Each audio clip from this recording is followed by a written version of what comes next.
बिस्मिल्लाहिर्रहमानिर्रहीम अस्सलाम वालेकुम स्टूडेंट्स, कैसे हैं आप सब लोग। Welcome to another exciting video. आज हमारा फाइनल टर्म का रिजल्ट अनाउंस हो चुका है और कौन आप में से पास हुआ है, कौन फेल हुआ है, लाइव आपको दिखाऊंगा। आपकी सीजीपी क्या है, कैसे इंपैक्ट करती है, आपकी ग्रेड क्या है, ग्रेड्स का क्या इफेक्ट होता है, आपकी अगर कोई सब्जेक्ट फेल हुआ है तो उसको कैसे आप इंप्रूव कर सकते हो, नेक्स्ट सेमेस्टर में कैसे उसको इनरोलमेंट कर सकते हो, कोर्स सिलेक्शन कैसे करनी होती है, और मेनली इंपॉर्टेंट कि आपकी अगर डिग्री कंप्लीट हुए तो उसको आप कैसे गेन कर सकते हो, डिग्री के लिए अप्लाई कैसे कर सकते हो, ईच एंड एवरी डिटेल इसी वीडियो के अंदर देखेंगे। आप लोगों ने वीडियो को एंड तक देखना है, इंशाल्लाह आपको फ़ायदा होगा। सबसे पहले इंपॉर्टेंट चीज़ ये है कि हमारा जो रिजल्ट है वो बहुत अच्छा है। वर्चुअल यूनिवर्सिटी खुद कहती है कि इस दफ़ा ओवर 85% स्टूडेंट्स जो है ना वो पास हुए हैं, जो कि एक मैसिव आउटस्टैंडिंग अचीवमेंट है वर्चुअल यूनिवर्सिटी के लिए। हम सबसे पहले देखेंगे कि आप अपना रिजल्ट कैसे चेक कर सकते हैं, उसके बाद रिजल्ट के जितने भी इम्पैक्ट हैं वो आप लोगों के साथ शेयर करूंगा। फर्स्ट ऑफ ऑल देखें, आपका एलएमएस अगर एरर कर रहा है तो ऐसा कोई इशू नहीं, रिफ्रेश करते रहे, थोड़ा सा टाइम वेट कर लें, क्योंकि बहुत सारे स्टूडेंट्स जो है ना वो ट्राई कर रहे हैं और एलएमएस ओपन नहीं हो रहा। दूसरी चीज़, अगर आपका एलएमएस ब्लॉक है तो उसके पीछे की वजूहात सारी हैं। जितनी भी आपकी फ़ीस रहती है, टोटल फीस आपने जो है ना वो पे करनी है, टोटल फीस। वजह क्या है कि वर्चुअल यूनिवर्सिटी ने आप अपनी पॉलिसी अपडेट की है, जितने भी फंड्स थे, चाहे वो स्पोर्ट फंड है, चाहे वो एंडोमेंट फंड है, वो पे करना लाजमी कर दिया है वर्चुअल यूनिवर्सिटी ने। उसके बगैर आपका एलएमएस अनब्लॉक नहीं होगा। दूसरी इंपॉर्टेंट चीज़, आप फीस जब भी पे करो, इजी पैसे के थ्रू आपने फीस पे करनी है, आपने किसी भी और एप्लीकेशन के थ्रू पे नहीं करनी। इजी पैसे के थ्रू फौरन सेकंड में आपका एलएमएस अनब्लॉक हो जाएगा, ठीक है। अच्छा, अब आपने जब भी अपना एलएमएस ओपन करना है तो आप डायरेक्टली इस पेज पे लैंड कर जाओगे। अगर आप इस पेज पे नहीं आते हो तो ऐसा कोई इशू नहीं है, आपने यहाँ पे ग्रेड बुक के ऊपर क्लिक करना है और आप इस पेज पे आ जाओगे, ठीक है। अब इसमें होना क्या है, आपको यहाँ पे आपका जो है ना वो सेमेस्टर शो हो जाएगा। अभी जो आपके सब्जेक्ट थे सेमेस्टर फॉल 2024 के अंदर जो अभी है, जिसका रिजल्ट आया है, वो यहाँ पे आपके पास लिस्ट हो जाएंगे, जिसमें आपके यहाँ पे ये कोर्सेज दिए हुए हैं, कोर्सेज नेम है आपके आ जाएंगे, ठीक है। और यहाँ पे ग्रेड पॉइंट्स हैं, यानी कि एक सब्जेक्ट में आपके कितनी सीजीपीए आई है। जैसे कि यहाँ पे आपको शो हो रही है कि पहले सब्जेक्ट्स में इतनी सीजीपीए, दूसरे में इतनी है, तीसरे में इतनी है, ठीक है। इसका मतलब ये है सीजीपीए, जस्ट आप इसका एक दफ़ा सोचें, मैं आपको इसका एवरेज भी बताऊंगा और टोटल सेमेस्टर की सीजीपीए भी बताऊंगा, ठीक है। उसके बाद यहाँ पे ग्रेड है, ग्रेड में आपको यहाँ पे अगर इस तरह से ग्रेड अच्छे नज़र आ रहे हैं ए बी सी डी तो इनफ है, ठीक है। अगर आपको कोई भी एफ ग्रेड यहाँ पे शो हो रहा है तो एफ ग्रेड का मतलब ये होता है कि वो सब्जेक्ट फेल हो गया है, वो सब्जेक्ट आपको नेक्स्ट सेमेस्टर में दोबारा रखना पड़ेगा, उसको पढ़ना पड़ेगा, उसका पेपर देना पड़ेगा, फिर वो पास होगा। उसके अलावा एफ ग्रेड के अलावा जितने भी आपको ग्रेड शो होते हैं ए बी सी डी, वो सारे के सारे पास होते हैं, उसमें आप पास होते हो, उसमें आप कोई भी फेल नहीं होता। एफ का आपको पता है, एफ मीन फेल, और फेल का जो भी ग्रेड होगा यहाँ पे, जहाँ पे ये ए वाले ग्रेड दिए हो ना, ये ए और ये नीचे बी वाला, यहाँ पे अगर एफ ग्रेड होगा तो मीन आप फेल हो, ठीक है। दूसरी चीज़, यहाँ पे इक्विवेलेंट परसेंटेज जो है या परसेंटाइल जो है, इसको छोड़ दें, इसका कोई इम्फेक्ट नहीं है आपकी डिग्री के साथ, आपके सीजीपी के साथ, आपके किसी भी चीज़ के साथ। ये बेसिकली क्लास जो होती है, टोटल जो क्लास होती है उसकी कितनी परसेंटेज आ रही है, उनकी जो परसेंटाइल, टोटल एवरेज जो आपके एक सब्जेक्ट के अंदर जो टोटल एवरेज आ रही है वो क्या है, या उसके हिसाब से आपकी कितनी परसेंटेज बन रही है, ऊपर कितने बन रही है वो होती है। तो इसका कोई इम्पैक्ट नहीं होता, इसको देखने का, इसको कैलकुलेट करने का, सोचने का भी कोई फ़ायदा नहीं है, टाइम वेस्टिंग चीज़ है। मेनली आपके ग्रेड पॉइंट्स हैं और नेक्स्ट आपका है ग्रेड, मतलब कि जो ग्रेड होंगे ए बी सी डी। उसके बाद यहाँ पे आपको ऊपर जो है ना वो सीजीपी शो होती है, ठीक है। सीजीपी ये आपको शो हो रही है, ठीक है। यहाँ पे आप देख सकते हो 3.77 ओवर 4.0, ये मेरी अपनी सीजीपी है, किसी की मैं आपको ओपन करके नहीं दिखा रहा, ठीक है। यहाँ पे आपको सीजीपी शो होती है। उसके बाद जो ये मेरा आखिरी सेमेस्टर था तो यहाँ पे पूरी शो हो रही है। अगर आपके दूसरे सेमेस्टर तो हो सकता है यहाँ पे आपको इफेक्टिव सीजीपी भी शो हो रही हो, लेकिन जो इफेक्टिव होती है वही असल सीजीपी होती है, आपने उसी को काउंट करना होता है, ठीक है। उसके अलावा क्रेडिट आवर्स जो होते हैं बेसिकली उनका क्या पर्पज़ होता है वो मैं आपको यहाँ पे बता देता हूँ, ठीक है। क्रेडिट आवर्स जो होते हैं ना बेसिकली, जैसे यहाँ पे देखे हुए टोटल क्रेडिट आवर कितने हैं, 134 है, यानी कि मुझे 134 क्रेडिट आवर चाहिए डिग्री को कंप्लीट करने के लिए। यहाँ पे उन्होंने बोला है कि टोटल क्रेडिट अर्नड कितने हैं, यानी कि कितने क्रेडिट मैंने अर्न कर लिए, तो वो है 129। 5 क्रेडिट आवर्स रहते हैं, वो मेरे थीसिस के हैं तो वो भी जल्द ऐड हो जाएंगे, ठीक है, उसका इशू नहीं है।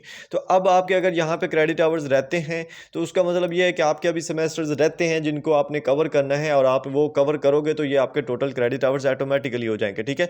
अब बहुत सारे लोग इस जंग में पड़े होते हैं, उन्होंने क्रेडिट आवर्स को काउंट करना होता है, हर सूरत में करना होता है, वो जानबूझ के क्रेडिट आवर को काउंट करते रहते हैं। हालांकि मैं 100 दफ़ा समझाया है, क्रेडिट आवर जो है ना उनको छोड़ दें, मेनली फोकस करें अपने कोर्सेज के ऊपर। आप ये देखें कि आपका कोई भी कोर्स, एक सिंगल कोर्स भी नहीं रहना चाहिए। आपके सारे सेमेस्टर जो हो जाएं तो आपके जितने भी कोर्सेज हैं वो सारे हो जाने चाहिए, जितने भी सब्जेक्ट्स हैं वो सारे कवर होने चाहिए। आपके क्रेडिट आवर्स ऑटोमेटिकली कंप्लीट हो जाएंगे, क्योंकि वो आपके सब्जेक्ट के साथ डिपेंड कर रहे हैं। आप सब्जेक्ट कवर करोगे तो आपके क्रेडिट आवर्स कवर होते जाएंगे, ठीक है। ये चीज़ अब देखें, अगर आपकी डिग्री कंप्लीट हुई है, ठीक है, एक चीज़, और दूसरी चीज़ उसके बाद मैं आपको कुछ इंपॉर्टेंट चीज़ें बताऊंगा कोर्स सिलेक्शन से रिलेटेड।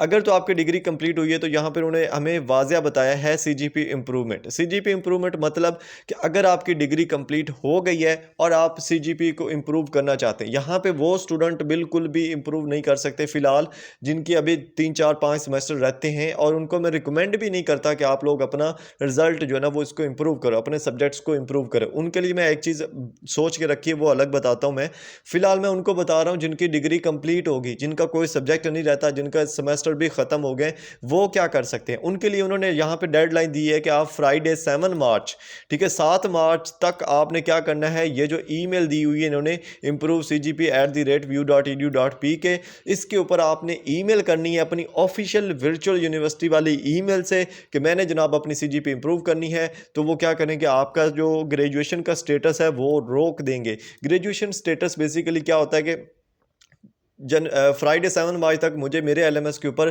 जो है ना वो कॉन्ग्रेचुलेशन का मैसेज आ जाएगा कि कॉन्ग्रेचुलेशन, आपकी डिग्री कंप्लीट होगी, आप ये नाम और ये सारा कुछ डिटेल को कंफर्म करें ताकि आपकी डिग्री आपके लिए डिस्पैच हो जाए, और ये वो सारा कुछ, ठीक है। तो अगर आप 7 मार्च तक नहीं करते हो इंप्रूव के लिए अप्लाई, तो आपकी डिग्री स्टेटस चेंज हो जाएगा, यानी कि वो कंप्लीट हो जाएगी, फिर आप उसके बाद इंप्रूव नहीं कर सकते। उसके बाद इंपॉर्टेंट चीज़, आप अगर पेपर रीचेकिंग करवाना चाहते हो तो अभी आज के दिन से नेक्स्ट 7 डेज आपके पास टाइम है। आप जो है ना वो एलएमएस के अंदर ही से, ठीक है, एलएमएस के अंदर ही आपको यहाँ पे मैं वो सेक्शन दिखा देता हूँ। यहाँ पे अगर आप आओगे तो यहाँ पे स्टूडेंट सर्विस का सेक्शन आपको शो हो रहा है, ये स्टूडेंट सर्विस का सेक्शन। इसमें आप जाओगे तो इसमें जो है ना वो रीचेकिंग, पेपर रीचेकिंग का ऑप्शन होगा, उसमें आपने जाके पेपर रीचेकिंग के लिए अप्लाई करना है। उसकी कुछ फीस भी होती है आई थिंक, और अप्लाई हो जाएगा, लेकिन कोई फ़ायदा नहीं होता, रीचेकिंग का कोई फ़ायदा नहीं होता, पैसे ज़ाया होते हैं, इसको आपने छोड़ देना, ठीक है।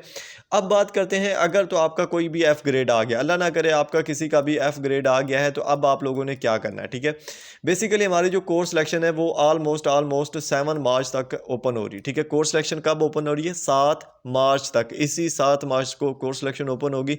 और कोर्स सिलेक्शन का मकसद क्या होता है, कोर्स सिलेक्शन का मकसद ये होता है कि नेक्स्ट सेमेस्टर में जो सब्जेक्ट्स रहते हैं उनमें से आप अपनी चॉइस के चूज़ कर सकते हैं, उनमें से आप अपनी मर्ज़ी के सिलेक्ट कर सकते हैं, आपकी अपनी मर्ज़ी होती है, ठीक है।